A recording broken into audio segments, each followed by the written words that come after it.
Hi, hello, welcome back to my YouTube channel. This is Patient. Today we're here to talk about 5 stages of grief. I found this really important to talk about because at least everyone in life at a certain point in time you go through grief, you go through loss, and it's very important when you have this knowledge about these things, you'll be able to keep up with your life or understand at what stage you are in your life when it comes to grief. Or it can be just good information to keep to help someone that is close to you in case they're going through grief. You'll not be able to judge them. You'll see certain things and you identify, be like, yes, I think that's familiar, I think I've heard about that. And now when you talk about grief can be due to very many things. It can be loss of a job, it can be loss of a loved one, it can be loss of anything that you held sentimental to yourself. It's very important for us to know how to handle situations like that in life, so that it's easy for us to move on or be able to address how we feel or how to live generally with other people in the community. It's not easy to live with sad people, especially for those that don't even know that they're actually sad or they're going through something. So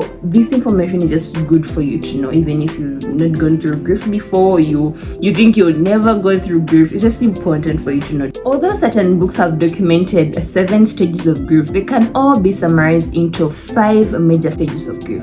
I'm going to explain all these in detail, but number 1 is denial, number 2 is anger, number 3 is bargaining, number 4 is depression, and number 5 is acceptance. This is the last stage of grief. Now, before we get into the detail, there's certain facts that I would love for us to know. When someone is going through grief, it does not necessarily mean that the process is linear. They're going to come from denial to anger to bargaining. No. Someone may go through number 1, which is denial, then they go to number 5, which is acceptance, then they go back to depression, which is number 4. So the process is not linear, but what we know is that when someone is going through grief, all of these 5 phases are expected. Someone will have to go through a process of denial, will have to go through anger. All of them are expected, but it's not that when you find someone maybe in the process of anger, you should be expecting, yes, now I think maybe after a week or 3 they should be going to this. No, that's not how it works. But at least you'll be able to identify, even if it's you, when you're going through anger, you'll be able to know, yes, I feel this and this way, I think I'm going through this phase. That you're conscious when you're relating with other people, when you're speaking about how you feel, when you know what you're going through, it's easier to describe, or even for people that are around you. And if you can express what you're feeling, it will be easier for them to help you. Also, the other tricky thing about dealing with grief is that there is no time limit for these phases. The people that have lived in denial for all their lives, they've failed to accept that certain situations or certain things happened in their lives, accept them and find solutions.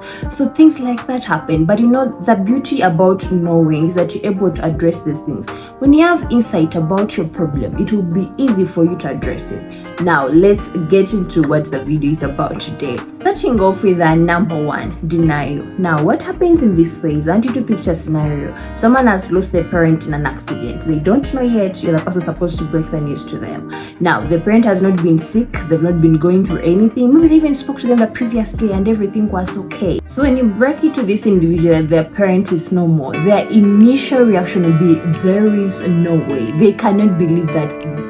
How, when, where, how did it happen? They cannot fathom that their parent can be no more. In their mind, what is going on is that they're trying to avoid the reality of the situation so they can avoid dealing with the pain. Equally, when someone has lost their job and it's like the only thing they've been holding on to, the first initial reaction is that you cannot believe you lost the job. You cannot process the fact that you will have to wake up the next Monday and you're not going to this job. Like, you have to apply elsewhere again.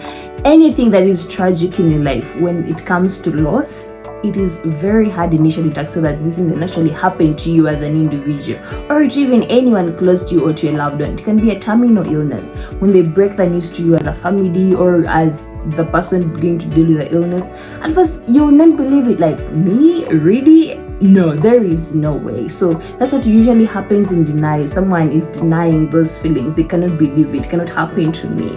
Yeah, so what is expected when someone is dealing with grief as the first thing actually to happen to them. Our second point is anger. Anger is a very strong emotion and it can be directed to the family members who think they did not do enough. That's why maybe you lost your mom, your dad, or whoever is close to you. It can be directed to the doctors and maybe you were treating this person, you think they didn't do enough. Even God himself, people will be like, why why God? I no longer believe in God. Take for example, there is something that I was reading recently on social media. A certain lady, I think from Kenya, got to know about the death of his brother online on social media. When she tagged that post of how can I find about the death of my brother online, I decided to follow up with her. Like, what is going on with this person's family? Why did she find out online about the death of the brother?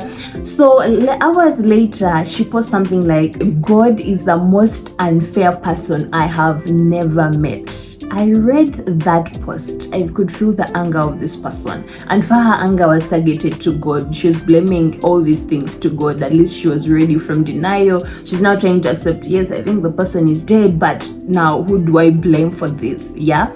So now for her, the anger was targeted to God. Like, why would you let my brother go? Especially after he's gone through all this, made school, all the stress that he had to go through. It's like how any person would feel in case they lost something or someone really close to them. So that's how anger usually comes in. When you've lost something, you try to attach it to people, and you have these very strong feelings. People will even be very aggressive. So you have to take note and be sure about what your person or what you as an individual you're going through at a certain phase of your grief.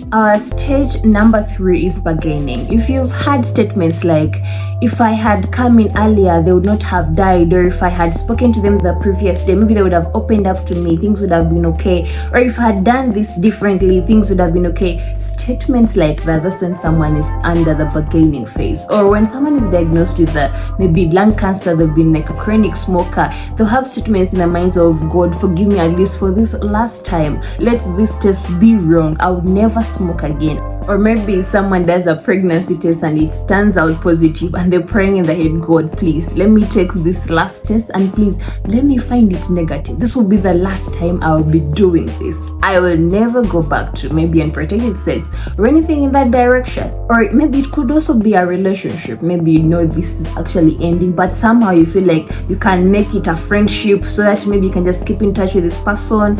Yes, the relationship is gone, but maybe you can be friends. When you're trying to bargain, you feel like there is something that can be done. Yes, you're accepting, but you're like, maybe I should have done something better. Maybe if I do something else, things can be okay.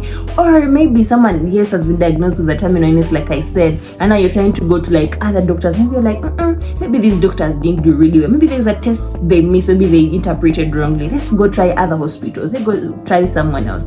But you know, you've tried like 3 or 4 hospitals and the diagnosis has been the same. So the bargaining phase is filled with many what ifs or only if.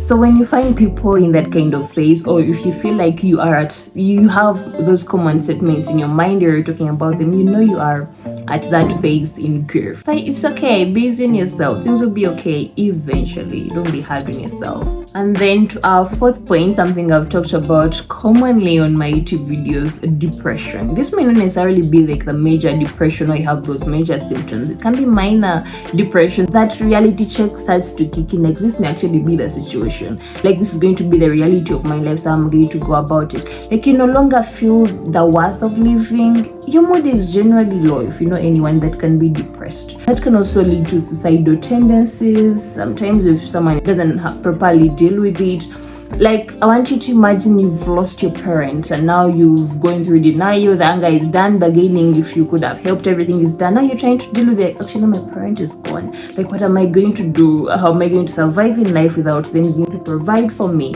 Like those moods of you no longer feel the worth of living, or maybe it's something that you've worked hard all your life and now you've just lost it. How much you would feel very low. That's what I'm trying to explain about. That those feelings of you feel like life is no longer worth living. I don't know if you understand what I'm talking about. But now that is also another phase in grief. And now our final phase, which is acceptance. This is like a dream come true for anyone that has gone through grief. This is when you accept the reality of the situation and now you start to work around it. For example, your priorities might change if you've maybe lost someone really close to you. Now you prioritize spending time with them, talking to them, listening to how they feel, prioritizing their feelings and yours too. If you've lost your job, now you start working around, not overworking yourself at a workplace, or even finding ways on how you can get self-employment. If that's the way you get to accept, like, yes, this happened in my life, I have to find ways of how I can move on. You find your priorities have changed, your interests in life have changed, your reasons to live have changed, your goals also change. You start to live a new life as an individual. And I would wish acceptance to everyone that is going through loss. Let me tell you, there is something beautiful about acceptance. When you decide to change your life to live a certain way after you've experienced certain things in your life, you start to look at life in a different dimension. Life starts to make sense in a different way, and it's so beautiful for you to look at life in different ways. You don't have to keep looking at life in one way. It's just that it's coming in a body that had to first deal with a certain loss for you to know how to deal with certain things in a different way, how to live life differently. But acceptance can be the best rewarding feeling to anyone that is going through grief. Now, there's certain things maybe I've not talked to you, or maybe I've tackled, or maybe have certain questions. Welcoming all those. Otherwise, that's all I had to talk about grief. Thank you for listening in case you made it this far. Otherwise, thank you for watching, and bye. Today's video is sponsored by the PhD Foundation on their mental health campaign, which is Mental Health with PhD. And this organization is aimed at reaching out to the members of the community, and most importantly to the less privileged disabled children, and offer psychological help. So this is done through providing financial, social, or even medical support, including physiotherapy and counseling services. Reach out to them on their social media platforms at PhD Foundation.